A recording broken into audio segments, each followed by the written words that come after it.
Class 12th में तो आप लोग पहुंच गए, लेकिन अभी मन में सबसे बड़ा डाउट ये होगा कि अप्रैल आ गया, पढ़ाई तो स्टार्ट करनी है, लेकिन पढ़ाई स्टार्ट करें तो करें कहां से, कौन सा सब्जेक्ट उठाएं, कौन सा टॉपिक उठाएं, क्योंकि स्कूल में हो सकता है कोई और टॉपिक चल रहा है, आपके कोचिंग इंस्टीट्यूट्स में कोई और टॉपिक चल रहा है, और किसी दिन अगर आपने सर्च बॉक्स ऑफ यूट्यूब में लिख दिया कॉमर्स क्लास 12th तो एक रैंडम सा वन शॉट उठ के आ जाता है और हमें पता नहीं है कि हमें उसे अभी देखना चाहिए या नहीं।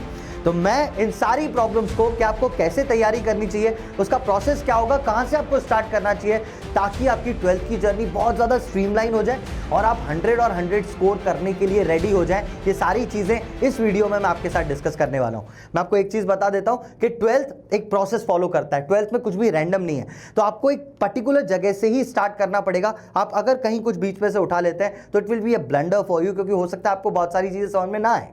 तो इसीलिए आपको उस प्रोसेस को फॉलो करना ही है। वही सारी चीजें इस वीडियो में आपको मैं बताऊंगा। और इस वीडियो में एक और चीज है कि ऐसी कौन सी गलतियां हैं जिसको आपको अवॉइड करना है कंप्लीटली।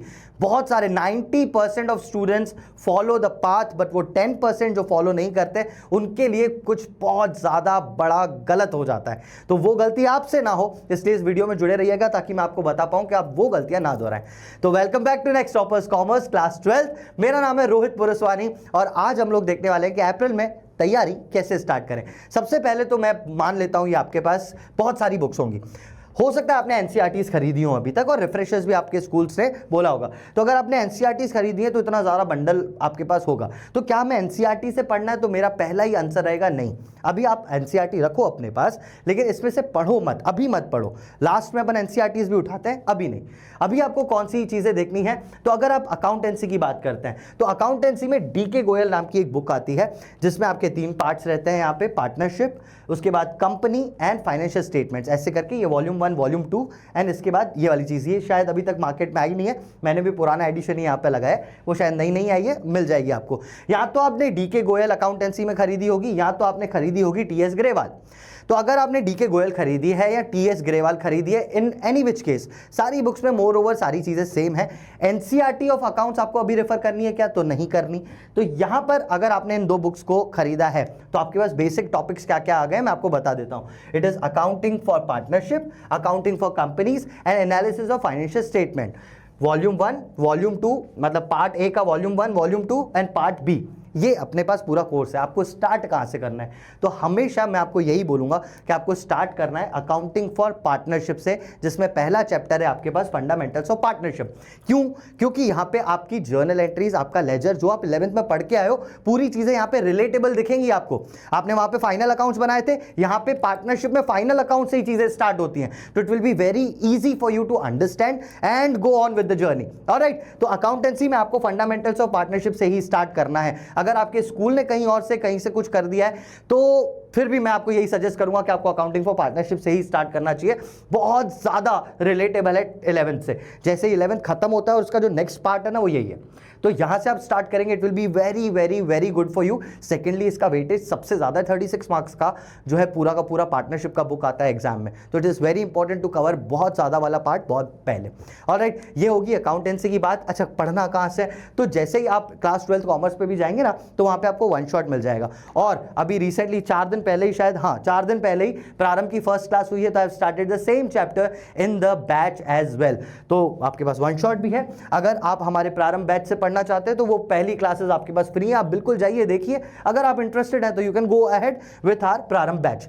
सेकेंडली, अब इसके बाद आता है बिजनेस स्टडीज। तो बिजनेस स्टडीज में हो सकता है आपके पास संदीप गर्गो, अगेन पार्ट 1 पार्ट 2, या तो फिर आपने वीके ओहरी ली हो जिसमें यानी पूनम गांधी करके वो आता है, पूनम गांधी वीके पब्लिकेशंस का है, पूनम गांधी या फिर आरके सिन्हा, या दोनों, मतलब आपको सेम कवर टाइप का दिखेगा। कोई सी भी बुक हो आपके पास, हो सकता है वीके की आरके सिन्हा हो आपके पास, आरके सिंगला सॉरी, एंड दूसरा हो सकता है पूनम गांधी हो। कोई दिक्कत नहीं है, सब में दोनों में टॉपिक सेम है। इवन संदीप गर्ग में भी सेम ही टॉपिक्स है बिजनेस में। ऑलराइट, बिजनेस स्टडीज में जो पार्ट 1 है पार्ट 2 है, आपको कहां से स्टार्ट करना चाहिए? तो आई विल सजेस्ट पार्ट 1 से स्टार्ट करिए, जहां पे nature and significance of management नाम का पहला चैप्टर आएगा। पहले नेचर मैनेजमेंट का समझोगे, फिर मैनेजमेंट के प्रिंसिपल समझोगे, फिर उसके बाद आता है कि बहुत सारे फंक्शंस होते हैं, डायरेक्टिंग, स्टाफिंग, कंट्रोलिंग, फिर आप समझोगे। तो ये सब प्रोसेस है बेटा। आप ऐसा बीच में से प्लानिंग समझ के क्या कर लोगे? प्लानिंग एक चैप्टर है, चैप्टर नंबर 4, वहां से पढ़ के कुछ समझ नहीं आएगा। तो आप जब लाइन से पढ़ते हो तो चीजें आपको प्रोसेस फॉलो करो, आपको बहुत ज्यादा समझ में आएंगी चीजें, स्कोर करना ईजी हो जाएगा आपके फाइनल एग्जाम्स में। इसके बाद अगेन मैम ने भी वन शॉट रिकॉर्ड कर रखा है, again it is on 12th commerce, यहाँ तो फिर first class which held 2 days अगो, तो वो भी है प्रारंभ पे, तो वो भी आप बिल्कुल जाकर देख सकते हैं, ये आपको लाइव सेक्शन में मिलेगा और ये वीडियोस में। ऑलराइट, नेक्स्ट अब आते हैं इकोनॉमिक्स पे। अब इकोनॉमिक्स में क्या है कि यहाँ पे भी 2 ही बुक्स है अपने पास, पार्ट 1 पार्ट 2। पार्ट 1 पार्ट 2 नहीं है एक्चुअली, यहाँ पे 2 नाम ही है, एक है मैक्रो इकोनॉमिक्स, एक है इंडियन इकोनॉमिक डेवलपमेंट। अगर आपने संदीप गर्ग ली है तो कुछ ऐसा दिख रहा होगा, अगर आपने वीके पब्लिकेशंस लिए हैं तो आपको ऐसे वीके ओहरी ऐसी दिख रही होगी आपको, Indian economic development introduction. Same है सब कुछ, एनसीईआरटी में जैसा सिलेबस है same to same syllabus line wise इनमें भी दिया हुआ है। यहाँ पे कहाँ से स्टार्ट करें, तो मेरा सजेशन है ये, क्योंकि बहुत सारे स्कूल्स बहुत सारे स्कूल शायद मैक्रो से स्टार्ट करेंगे, but I will suggest you कि आप इंडियन इकोनॉमिक डेवलपमेंट से स्टार्ट करें। क्यों इंडियन इकोनॉमिक डेवलपमेंट बोल रहा हूँ, क्योंकि 9th-10th तक आप हिस्ट्री पढ़ के आए हो और हिस्ट्री से डायरेक्टली लिंक्ड चैप्टर नंबर 1 है इसमें, which is Indian economy on the eve of independence. आपने हिस्ट्री वहां पढ़ा है, बिल्कुल सेम पूरा हिस्ट्री है ये चैप्टर, तो थ्योरेटिकली आप यहां से स्टार्ट करोगे तो it will be good, because अगर आप मैक्रो से स्टार्ट करते हो तो न्यूमेरिकल पार्ट आ जाएगा। थोड़ा सा ऐसा होता है ना कि थोड़ा डेवलप कर लें अपना स्ट्रेंथ, उसके बाद अब न्यूमेरिकल पार्ट पे जाएं, जो बेहतरीन तरीके से समझ में भी आएगा, है ना। तो आई विल सजेस्ट कि आप इंडियन इकोनॉमिक डेवलपमेंट से स्टार्ट करो, which will be very easy for you to understand and start economics in class 12th। सेकेंडली, यहां पर मैं आपको ये भी चीज बता देता हूं थोड़ी सी, जो बहुत ज्यादा इंपॉर्टेंट है। Indian economic development on the year of independence का 1 शॉट आपके पास 12th का अवेलेबल है, एंड उनकी सानिध्य सर की भी अभी क्लास हुई है, एक दिन पहले ही, यानी कल ही क्लास हुई है सानिध्य सर की, जो है अपने लाइव सेक्शन में आपको क्लास 12th के यूट्यूब चैनल पे आपको ये चीज़ें मिल जाएंगी। अब यहाँ पर मैं उन चीज़ों पे आता हूँ जो गलतियाँ हैं, वाई टू स्टार्ट अर्ली वाली चीज़ क्यों करना है हमको, हम तो सर आराम से करेंगे, हम तो 12th वाले, 11th में भी लास्ट में किया था, अच्छा स्कोर आ गया था, 11th में आ गया था, 12th में आना बहुत ज़्यादा मुश्किल है, ठीक है। तो आपको यहाँ पे सबसे पहले तो बहुत ज़्यादा स्टार्ट करना ही पड़ेगा जल्दी। क्यों? उसके बहुत सारे रीजंस हैं। अगर आप जल्दी स्टार्ट करते हो ना तो सबसे पहले तो आपकी होती है कॉन्सेप्ट बिल्डिंग।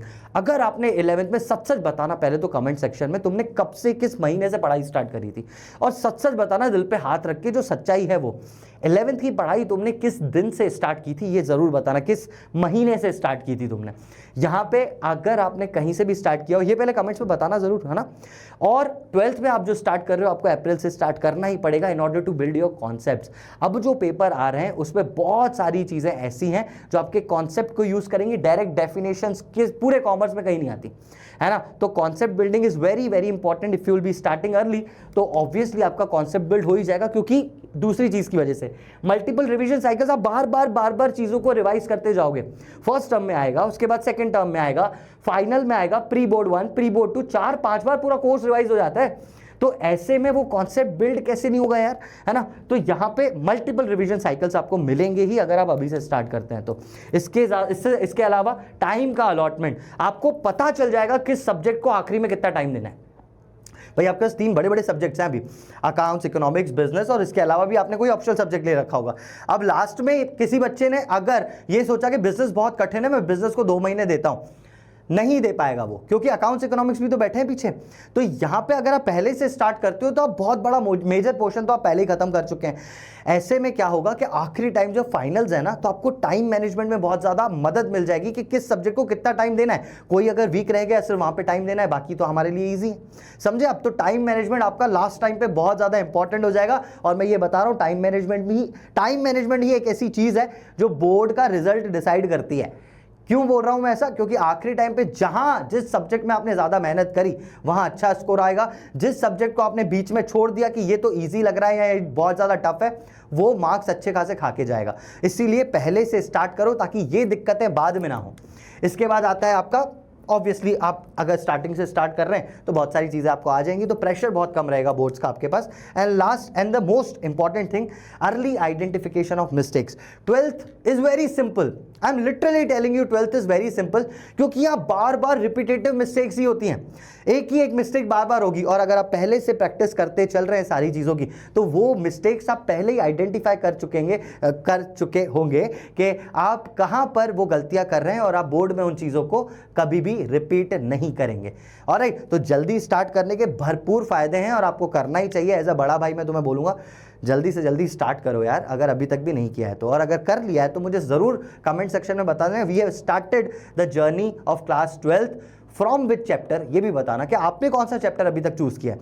अकाउंटेंसी में, इकोनॉमिक्स में, बिजनेस में आप कौन सा चैप्टर पढ़ रहे हो ये जरूर बताना, ताकि हम आगे की जो अपनी टाइमलाइन बनाते हैं, अगर आगे हम लोग और वीडियोस लाते हैं तो उसमें हमें बहुत मदद मिलती है कि ये जानने से कि कौन से बच्चे ने क्या क्या स्टार्ट किया है, तो हम एक मेजॉरिटी के साथ वहां पर जा पाते हैं। तो आप जरूर बताइएगा कमेंट सेक्शन में कि आपने क्या स्टार्ट किया है और 11th कब से पढ़ना स्टार्ट की थी वो भी आपको कमेंट सेक्शन में बताना है। So that was all for today.